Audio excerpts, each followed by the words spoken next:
So I'd like to make a bunch of wreaths this holiday season. This is kind of my plan for what I'm going to give people for gifts. It's very easy and it's very inexpensive. So you can use mainly stuff that you might even already have growing, supplemented by some things you might want to pick up. All you need really in terms of materials besides your greenery is this is called a box frame. It's really simple. It's about $1. This is a 12-inch one. The wreath that will come out of this is quite a bit bigger, so 12 inches is pretty good for a nice door-sized wreath. And then this is just green wire. This is 24 gauge, which is light enough that it's easy to work with, but strong. So these are the different plants that I'm going to use for this wreath. Boxwood, western juniper, a little bit of this baby blue eucalyptus, some holly from the yard, white pine, and incense cedar. And it's very easy to get this going.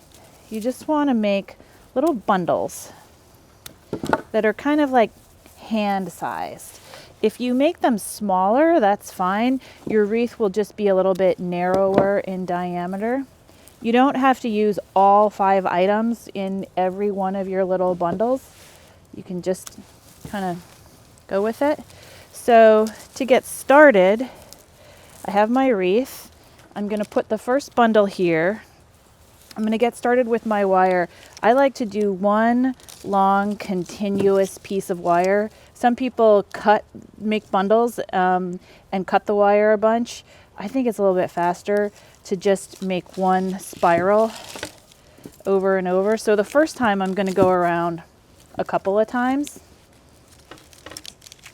And then I'm just going to build on this. So with each additional bundle, I'll put one here, I'll put one here, here, here, here. So it's kind of like a goose foot type of building to get it all the way around. Okay, so here's my next little bundle. I'm going to have this one facing out.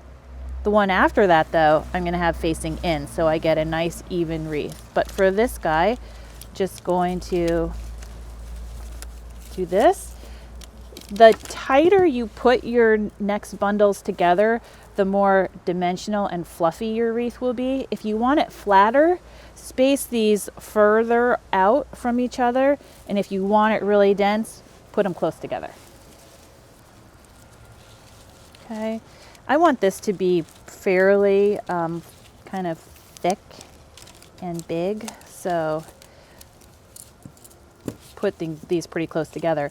When I wire, this is the only other thing I want to show you. When you wire it, you don't want to be pinching any of the pieces that you've already put in. So you want to just make sure the wire is only covering the stems and not pinching any of the nice fluffy pieces.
Okay, so the first part of my wreath now is almost done, but now how do you finish it, right? So what I have to do, I've gone almost entirely the way around, and now I need to just, this is a bit awkward, but just get the last little piece in that will go underneath the very first piece that I did.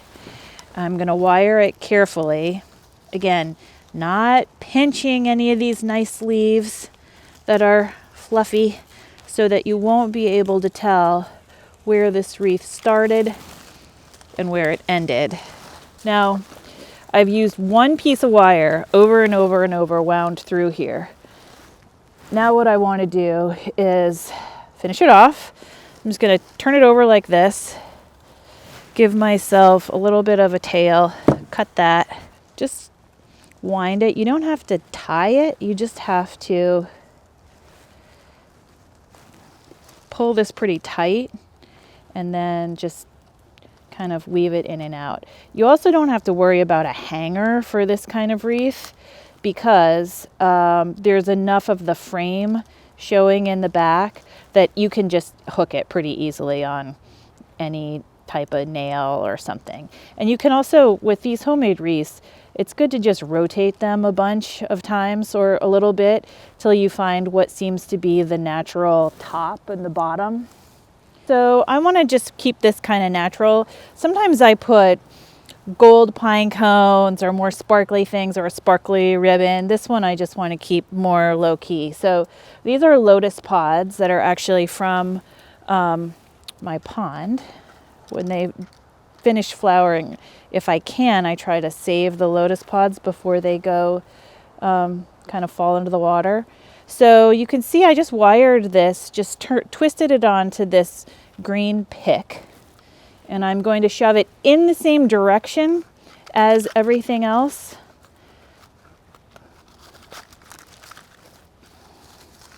This holly is spiky. There we go, like that. And I have this other little baby one here. If the back of the pick sticks out too much off the back of the wreath so it won't lie flat, it's easy, just snip it off, the part that's exposed. And these, if you don't like the way it looks, you can just pick these out and put them back however you want. So I feel like that looks okay. And then I'm gonna add a couple of pine cones, same exact way. And these don't need to have any extra wire. They'll actually stay in here fine. Even if this wreath is going on a door that's like slamming pretty hard all day long, it shouldn't be a problem. So just like this wreath will last all winter long. I'll usually take it down the end of February just because I'm tired of it, but it should stay pretty green. It's best if it stays out of direct sunlight, but if your door is a little bit covered or you have it in some place that's less exposed, it should look great for months.